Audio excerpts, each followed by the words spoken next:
Setelah video ini selesai, gue mau kalian sadar bahwa AI itu merupakan ancaman yang sangat besar bagi desainer. Bagi desainer yang cuma sekadar tukang eksekusi. Dan AI bukan ancaman bagi desainer yang punya strategi. Dan mereka harus mulai fokus pada aspek human centris yang tidak bisa direplikasi oleh algoritma. Lu ngerasa nggak kalau sekarang video AI itu semakin susah dibedakan sama yang asli? How much for a hot dog? That would be $6.7. 6.7!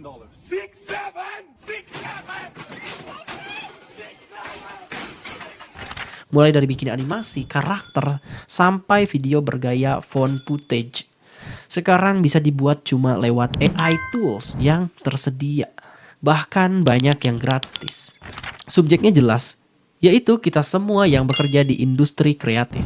Aksinya adalah otomatisasi, tujuannya efisiensi total.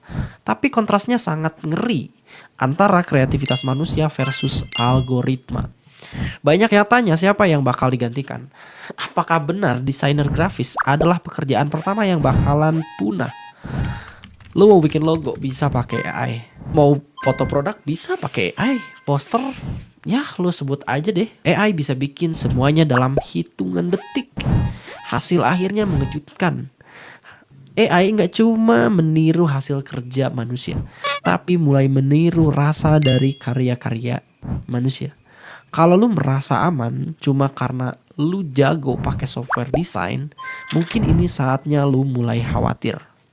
Di video ini gua nggak mau nakut-nakutin kalian soal kiamat industri kreatif. Gua mau nunjukin kenapa ketakutan lo itu sebenarnya salah alamat. Dan apa yang akhirnya gua pelajari dari buku The Designful Company karya Martin Numeyer tentang masa depan dan inovasi. Masalah utamanya bukan di kecanggihan teknologi, tapi di cara kita mendefinisikan pekerjaan kita. Kalau lu mendefinisikan diri sebagai orang yang bisa mengoperasikan software atau operasionalisasi software, ya lu pasti bakal kalah sama mesin. Lu pasti bakal kalah sama AI. Video ini bakal ngebahas kenapa AI justru jadi filter buat misahin mana desainer yang cuma tukang gambar dan mana desainer yang benar-benar memiliki pemikiran mendesain, memiliki pemikiran yang strategis gitu. Kita bakal bedah apa yang nggak bisa dicontek sama AI sampai kapanpun. Kebanyakan orang ngebahas AI dari sisi tools atau alat. Mana yang paling canggih, mana yang paling mirip. Tapi jarang ngomongin AI dari sisi empati dan konteks. Masalahnya bukan di seberapa halus renderan AI lu, tapi di cara kita melihat proses kreatif. Gue melihat AI bukan sebagai pengganti desainer, tapi sebagai mesin rata-rata. AI itu pinter karena dia mempelajari jutaan data yang sudah ada. Artinya AI itu jago banget untuk bikin hal-hal yang sifatnya umum. Tapi brand-brand yang besar nggak dibangun dari hal-hal yang umum. Brand besar dibangun dari insight yang sangat spesifik dan personal. Dan kadang-kadang nggak logis. Hal-hal yang cuma bisa dirasain sama manusia.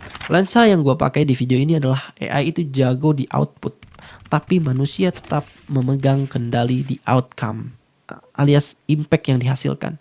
Sekarang semua orang bisa bikin logo bagus dalam 5 detik pakai AI. Tapi ternyata logo yang bagus secara visual belum tentu punya makna atau relevansi dengan strategi bisnis klien kalian. Oleh karena itu, peran desainer berubah dari pembuat gambar jadi kurator makna. Lu harus bisa jelasin kenapa logo ini harus begini. Bukan sekadar gimana cara bikinnya. Tapi masalahnya banyak klien yang cuma pengen murah dan cepat. Mereka nggak peduli sama makna. Mereka cuma peduli sama hasil instan dari AI. Dengan AI lu bisa bikin foto produk estetik di hutan Amazon padahal lu cuma di kamar kos. Tapi kalau produk aslinya datang dan beda jauh, sama ekspektasi visual AI, kepercayaan pembeli bakalan hancur seketika. Oleh karena itu lo harus pakai AI secara strategis. Bukan buat bohongin pembeli, tapi buat ningkatin pengalaman mereka tanpa ngilangin kejujuran dari produk tersebut. Tapi masalahnya batas antara estetika dan penipuan visual di era AI ini jadi makin tipis dan sangat-sangat abu-abu. Tunggu, sebelum kita lanjut, gua mau lu berhenti sebentar. Gua mau lu jujur sama diri lu sendiri. Kalau besok pagi semua AI dimatiin, lu masih punya nilai jual apa enggak? Di luar skill software lu.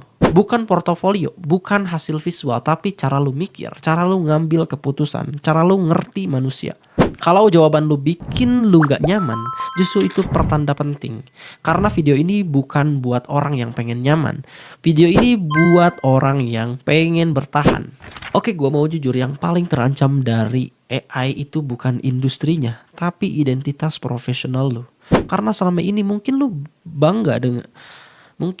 kita bangga dengan bilang, oh gue desainer. Tapi pertanyaan sekarang berubah. Apakah lu seorang desainer yang bisa ngasih nilai atau cuma bisa ngasih file? Karena AI gratis dan gampang, internet bakal dibanjiri jutaan konten yang kualitasnya seragam. Tapi pas semua orang pakai AI, semua karya bakal mulai kelihatan sama, hambar dan gak punya jiwa. Oleh karena itu, peluang emas buat desainer manusia buat menonjol lewat human flows atau ketidaksempurnaan yang justru bikin brand itu terasa nyata dan juga dekat. Tapi masalahnya, buat jadi berbeda di tengah kepungan algoritma, itu butuh keberanian. Butuh keberanian buat nggak ngikutin tren. Banyak desainer yang stres karena skill Photoshop atau skill software mereka berasa sia-sia gara-gara AI.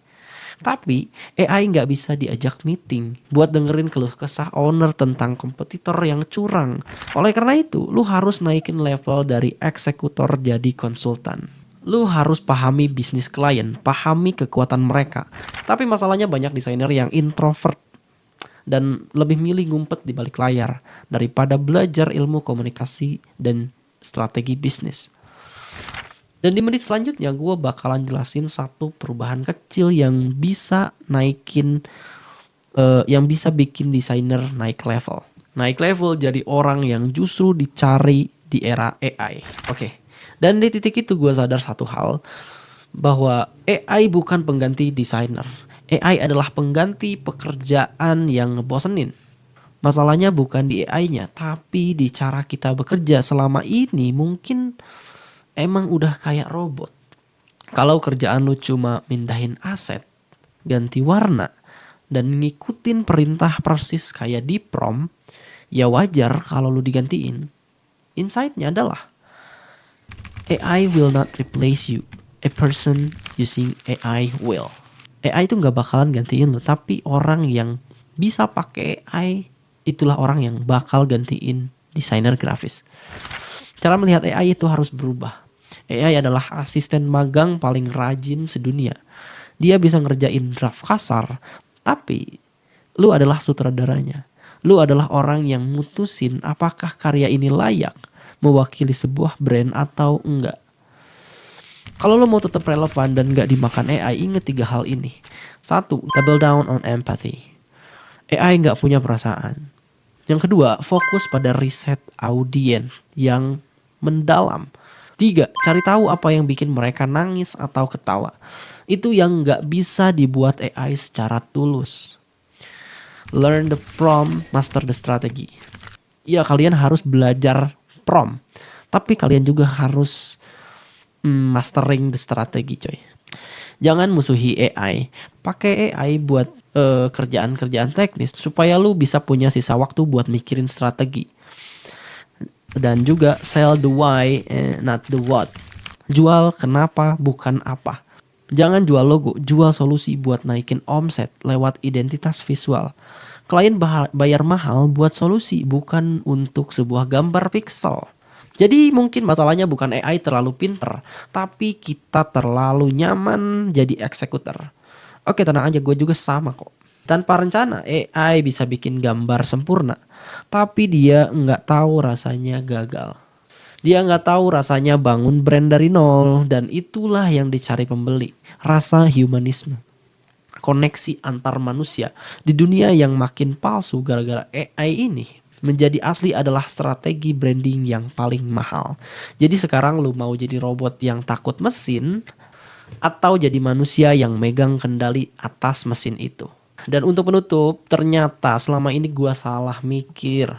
Gua nggak perlu lebih pintar dari AI. Gua cuma perlu jadi lebih manusiawi daripada sebelumnya. Oke, next step. Gimana kalau lu tulis di kolom komen apakah satu hal dari kerjaan lu yang paling susah ditiru sama AI? Oke, kita Nanois cabut dulu. Thank you.